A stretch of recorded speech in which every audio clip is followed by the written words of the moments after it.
بسم اللہ الرحمن الرحیم۔ ناظرین، آپ میں سے 90% لوگ اپنے گھر اور کاروبار میں برکت سے پریشان ہیں۔ ہر دوسرے انسان کی زندگی میں یہی کہانی ہے اور وہ یہی کہتا رہتا ہے کہ ہم لوگ محنت تو بہت کر رہے ہیں لیکن ہمارے گھر اور کاروبار میں برکت نہیں ہے۔ تو ایسی صورتحال میں ہم لوگ اگر اپنی زندگی میں جھانک کر دیکھیں تو کہیں نہ کہیں ہماری ہی کچھ ایسی غلطیاں ہیں جن کی وجہ سے آج ہمارے گھروں سے برکتیں ختم ہو رہی ہیں۔ کیا آپ جانتے ہو ان تمام چیزوں کے پیچھے ہمارا اپنا خود کا ہاتھ ہے۔ آج ہم آپ کو 7 ایسی چیزیں بتانے والے ہیں جن کو آپ اپنے گھر میں کرنا بند کر دیجئے۔ انشاءاللہ ایک ہفتہ آپ اس ویڈیو کے مطابق اپنی زندگی کو گزاریں، اگلے ہفتے سے ہی آپ کو اس کے فائدے دکھنا شروع ہو جائیں گے۔ اور ساتھ ہی ایسے کون سے کام ہیں جن کو ہمیں کرنا چاہیے جن سے ہمارے گھر اور کاروبار میں انشاءاللہ تبارک و تعالی برکت ہوگی۔ گھر میں غریبی آنے کی 7 وجوہات، وہ 7 کام کون سے ہیں جن سے گھر میں غریبی آتی ہے۔ اس کے بعد ہم جانیں گے 7 ان کاموں کے بارے میں جن سے گھر میں امیری آتی ہے۔ نمبر 1، جلدی جلدی نماز پڑھنا۔ ناظرین نے اکثر یہ دیکھا ہوگا کہ ہم لوگ نماز پڑھنے کے لیے جاتے ہیں، ہم 2 رکعت بھی ادا نہیں کر پاتے ہیں اور ہمارے برابر والا انسان پوری نماز مکمل کر کے مسجد سے نکل جاتا ہے۔ کیا آپ جانتے ہیں یہ چیز اللہ کو بالکل ناپسند ہے۔ اللہ نے نماز میں سکون رکھا ہے اور ہم اس کو سزا کی طرح ادا کرتے ہیں کہ جلدی سے ختم ہو اور ہم اپنے گھر پر جائیں۔ ایسا کرنے سے آپ کے گھر اور کاروبار کی برکت ختم ہو جاتی ہے۔ نماز ہمیشہ اللہ کو راضی کرنے کے لیے پڑھیں۔ نمبر 2، وضو کی جگہ پیشاب کرنے سے۔ ناظرین، جو ہمارے باتھ روم بنے ہوئے ہوتے ہیں جس کو ہم غسل خانہ کہتے ہیں، وہاں پر ہم لوگ غسل تو کرتے ہیں لیکن اس کے ساتھ ساتھ ہمارے گھر کے کچھ ایسے لوگ ہیں جو غسل خانے میں ہی پیشاب وغیرہ کر دیتے ہیں، یا پھر جہاں ہم وضو کرتے ہیں وہاں پر پیشاب جانے انجانے میں کر دیتے ہیں۔ آپ یہ غلطی بالکل نہ کریں۔ وضو کی جگہ پر یا پھر غسل خانے میں کبھی بھی پیشاب نہ کریں۔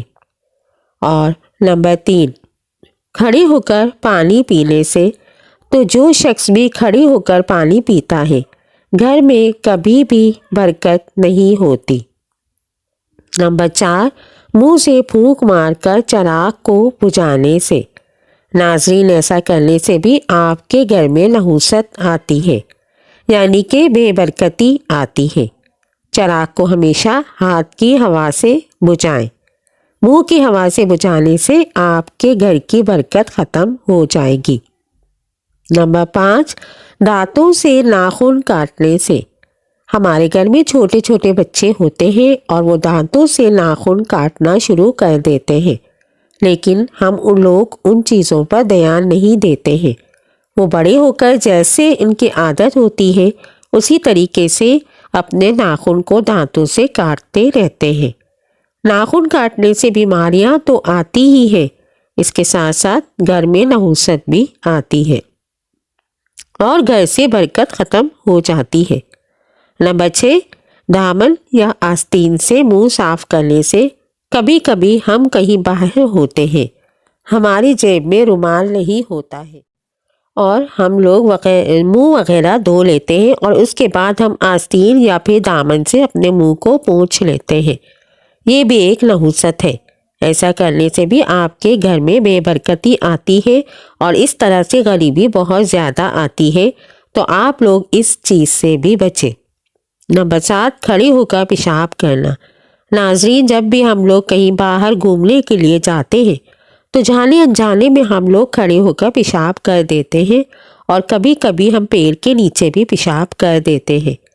کیا آپ یہ بات نہیں جانتے کہ پیڑوں پر اکثر جنات کا سایہ ہوتا ہے؟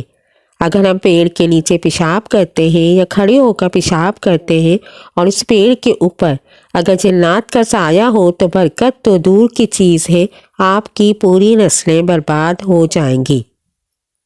تو اس چیز کا بھی آپ لوگ دھیان رکھیں کہ مرد حضرات کھڑے ہو کر کبھی بھی پیشاب نہ کریں۔ ناظرین، یہ تو 7 ایسے کام تھے جن سے گھر میں غریبی آتی ہے۔ اب وہ 7 کام بھی جان لیتے ہیں جن سے گھر میں امیری آتی ہے، جن سے گھر میں بہت زیادہ برکت ہوتی ہے۔ نمبر 1، قرآن پاک کی تلاوت کرنے سے۔ اپنے گھر سے باہر نکلیے اور ایسے گھروں کو دیکھیے جہاں پر روزانہ صبح کو قرآن پاک کی تلاوت لوگ کرتے ہیں، اور ان کے گھر کے ماحول کو دیکھیے اور ان کے گھر میں مالداری کو دیکھیے۔ ان کے گھر کے ماحول بھی اچھے ہوں گے اور وہ آپ سے کہیں زیادہ مالدار ہوں گے۔ ان کی امیری کی وجہ یہی ہے کہ وہ روزانہ قرآن پاک کی تلاوت کرتے ہیں، تو آپ بھی گھر میں قرآن پاک کی تلاوت شروع کر دیجیے، انشاءاللہ آپ کے گھر میں بہت زیادہ برکت ہوگی۔ نمبر 2، 5 وقت کی نماز ادا کرنے سے۔ جو شخص بھی 5 وقت کی نماز ادا کرے گا اس کے گھر میں برکت ہوگی، لیکن اس کے ساتھ ساتھ اس کے گھر میں خوشحالی بھی آتی ہے۔ تو آپ نمازوں کی پابندی کرنا شروع کر دیں، برکت کی فکر اپنے دماغ سے نکال دیں، اللہ آپ کے گھر میں ویسے ہی بہت زیادہ برکت دے دے گا۔ نمبر 3، اللہ پاک کا شکر ادا کرنے سے۔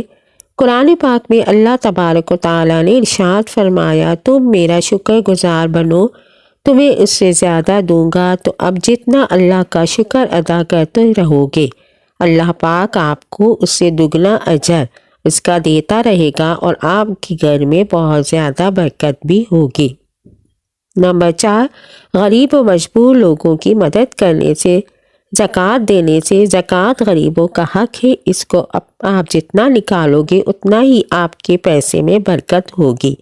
کبھی بھی یہ مت سوچنا کہ میں 1 لاکھ روپے کی زکوٰۃ نکال رہا ہوں تو یہ میرے پیسے میں کمی آئے گی، نہیں، بلکہ آپ اس چیز کو آزما کے دیکھنا، اس بار آپ 1 لاکھ کی زکوٰۃ دو گے تو اللہ آپ کو اتنا دے دے گا کہ اگلی عید پر آپ 2 لاکھ کی زکوٰۃ دو گے۔ یہ چیز میری خود کی آزمائی ہوئی ہے۔ نمبر 5، گناہوں سے معافی مانگنے پر چلتے پھرتے اٹھتے بیٹھتے آپ استغفار کا ورد کرتے رہیں، انشاءاللہ آپ جتنا اللہ سے اپنے گناہوں کی معافی مانگو گے اللہ آپ کو اتنا ہی زیادہ دے گا۔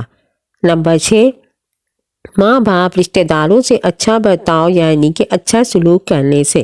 جتنا آپ ماں باپ کی خدمت کرو گے اللہ پاک آپ سے اتنا ہی زیادہ خوش ہوگا۔ اللہ نے خود ارشاد فرمایا، جس نے اپنے ماں باپ کو راضی کر لیا اس نے مجھے راضی کر لیا۔ اور جب ماں باپ راضی ہوتے ہیں وہ 2 رکعت نماز ادا کر کے جب اپنے بیٹے کے لیے اللہ کی بارگاہ میں دعا کرتے ہیں تو اللہ پاک بہت زیادہ خوش ہوتا ہے، اور ماں باپ کی دعاؤں کو کبھی بھی اللہ پاک رد نہیں کرتا ہے۔ ایسی اولادوں کو اللہ پاک بہت زیادہ دیتا ہے۔ تو آپ لوگ بھی اپنے ماں باپ کے ساتھ اچھا برتاؤ کریں، اپنے رشتہ داروں کے ساتھ اچھا برتاؤ کریں اور اپنے ماں باپ کی خدمت کرتے رہیں۔ نمبر 7، صبح کو سورہ یاسین کی تلاوت کرنے سے اور شام کو سورہ واقعہ کی تلاوت کرنے سے گھر اور کاروبار میں برکت ہوتی ہے۔ اب دنیا بھر کے وظیفے چھوڑ دو، صبح کو اٹھو اور سورہ یاسین کی تلاوت کر لیا کرو، اور شام کو مغرب کے بعد سورہ واقعہ کی تلاوت کر لیا کرو۔ اس کے علاوہ آپ کو کچھ کرنے کی ضرورت نہیں ہے۔ نمازوں کی پابندی کرتے رہو، انشاءاللہ آپ کے گھر میں بہت زیادہ برکت ہوگی۔